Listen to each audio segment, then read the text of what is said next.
राधे राधे महाराज जी। गुरु जी, जैसे नाम जप हम किसी भी अवस्था में कर सकते हैं, क्या पंचाक्षरी मंत्र का जप भी नहीं, हम कर सकते नहीं, नहीं, नहीं। पहली बात, पंचाक्षरी मंत्र गुरु प्रदत्त होना चाहिए। दूसरी बात, वो पवित्र अवस्था में ही जपा जाता है। गुरु प्रदत्त ना हो तो पंचाक्षरी मंत्र उच्चारण नहीं करना चाहिए, जपना नहीं चाहिए। ध्यान रखना, ये वैदिक मंत्र है, गुरु प्रदत्त होने पर ही सफलता प्राप्त होती है। आजकल जो ऐसे गान करते हैं ना, जोर से शब्दों के उच्चारण, बिल्कुल बात समझ लीजिए।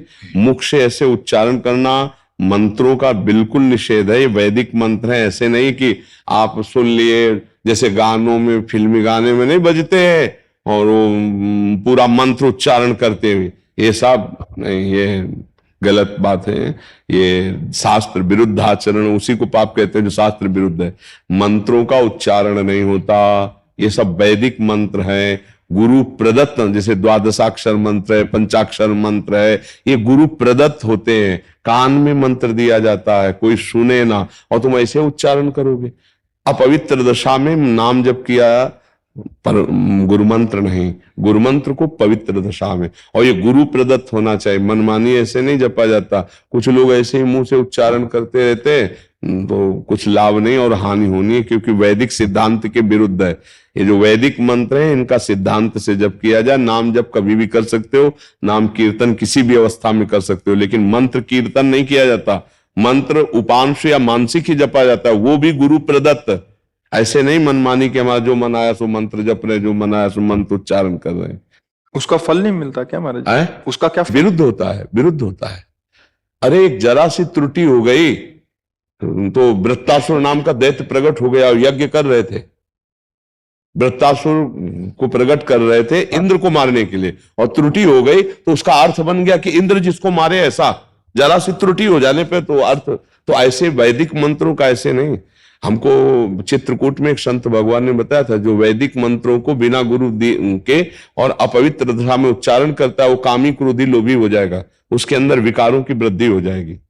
जहां निर्विकारता आनी चाहिए वहां विकारता आ जाएगी। इसलिए वैदिक मंत्र गुरुजनों से ही लेना चाहिए, और उनका उच्चारण उपांश या मानसिक, वाचिक नहीं उच्चारण करना चाहिए। ये शास्त्रीय सिद्धांत नहीं, ये इससे आध्यात्मिक लाभ भी नहीं मिलेगा और त्रुटि भी हो जाएगी, अहित भी हो जाएगा, अमंगल भी हो जाएगा। शास्त्रीय विरुद्ध आचरण नहीं करना चाहिए। आजकल क्या महाराज जी, कुछ लोग किताबों या वाणी आदि से पढ़ के, क्योंकि बहुतों ने जैसे अज्ञानतावश मंत्रों की बुक्स महाराज जी निकल चुकी हैं, उससे लेके खुद ही तो जपने उससे लग क्या लाभ मिलता है? कौन सिद्ध हो गया है? कौन शांति को प्राप्त हो रहा है? किसको ब्रह्म ज्ञान प्राप्त हो रहा है? कौन भक्ति में है? जो शास्त्री गुरु मर्यादा से चल रहे वही, नहीं तो पाखंड, नाटक, नौटंकी। एक लोटा जल चढ़ा दिया, उससे तुम्हारी भक्ति हो जाएगी? मनमानी वैदिक मंत्रों का गान कर रहे हो, उच्चारण कर रहे हो, उससे कोई लाभ मिल जाए क्या? कौन सा लाभ मिला है? कौन सी स्थिति जागृत हो गई अध्यात्म की?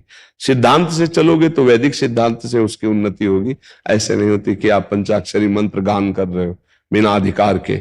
और अधिकार भी होता है तो उपांश और मानसिक का होता है। पंचाक्षरी मंत्र का कभी कीर्तन नहीं होता, कभी कीर्तन नहीं होता। पंचाक्षरी मंत्र का और द्वादशाक्षर मंत्र का कीर्तन नहीं होता। ये वैदिक मंत्र है। वो अब अज्ञानी है, कुछ पता नहीं, कुछ अनुभव नहीं, जो मनाया सो कर रहे। आजकल जिसका मन आवे, अंधे का लाठी पकड़ के अंधा चले तो कहां जाएगा? गिरेगा ही। तो बस यही है, अंधे के पीछे अंधे चलने वाले लाखों हैं। उनको खुद ज्ञान नहीं, परमार्थ का, वैदिक सिद्धांत का ज्ञान नहीं, ब्रह्म बोध नहीं। उपदेश उसी का सार्थक होता है जो भगवत बोध और शब्द ब्रह्म का ज्ञानी, शास्त्रों का ज्ञानी और स्वरूप का ज्ञानी, दोनों का हो। अब उनको सिद्धांत पता नहीं, वो जो बोले सो वैदिक सिद्धांत का खंडन, और मनमाना समाज में उसका। अब गायत्री जी का कीर्तन हो रहा है, कोई भी पढ़ सकता है। मतलब गजब की बात है, गजब की बात है। महाराज जी, दरअसल क्या कोई रोक लगाने वाला नहीं है ना। अब क्या आपने यहाँ ऐसा है ना कि जो मन में आवे सो कर लो, जो मन में आवे सो बोल लो, एक अलग पगडंडी बन जाएगी। हाँ, वो मतलब कौन निषेध करे? अब हो रहा है, बस अब हो रहा है। पहले ऐसा नहीं था। तस्मात् शास्त्रम प्रमाणम थे। आप ऐसे नहीं बोल सकते। सबको डर था कि गुरुजन है। अब जैसे हमारे आद्य गुरु शंकराचार्य जी के 4 मठ हैं, 4 मठों में बड़े बड़े कौन मानता है? नहीं तो हमारे राजा हैं वो धर्म के। आद्य गुरु भगवान शंकराचार्य जी ने चारों दिशाओं में इसीलिए मठ स्थापित किए, धर्म स्थापन के लिए। विरोध कर सकते, तस्मात् शास्त्रम प्रमाणम थे। शास्त्र विरुद्ध आचरण हो रहा है, वो बोल देंगे, पर उनकी मान कौन रहा है? कौन मान रहा है? गुरुजनों की कौन मान रहा है? आचार्यों की कौन मान रहा है? सब मनमानी आचरण। ऐसे तो महाराज जी आगे चल के बहुत ऐसा तो इसीलिए तो लिखा है कलिकाल में आगे चलकर भाव भ्रष्ट आचारा, सब संसारा धर्म सुने नहीं काना, कलिकाल बिहाल के मनुजा ने माने को अनुजातन। ये सब भ्रष्टता बढ़ती चली जाएगी। ये आज रुचि, संसार की रुचि, अगर बहुत बड़े महात्मा आ जाए यहाँ और एक तरफ यहां कोई अभिनय करने वाला नेत्री अभिनेता बैठा हो, फिर आप देख लीजिए कि अगर उसकी तरफ कौन देखता है, इसकी तरफ कौन देखता है। संसार का क्षेत्र ये है। धर्म की बात कौन सुनना चाहता है? अभी कहो तो चढ़ बैठेंगे संसार के लोग।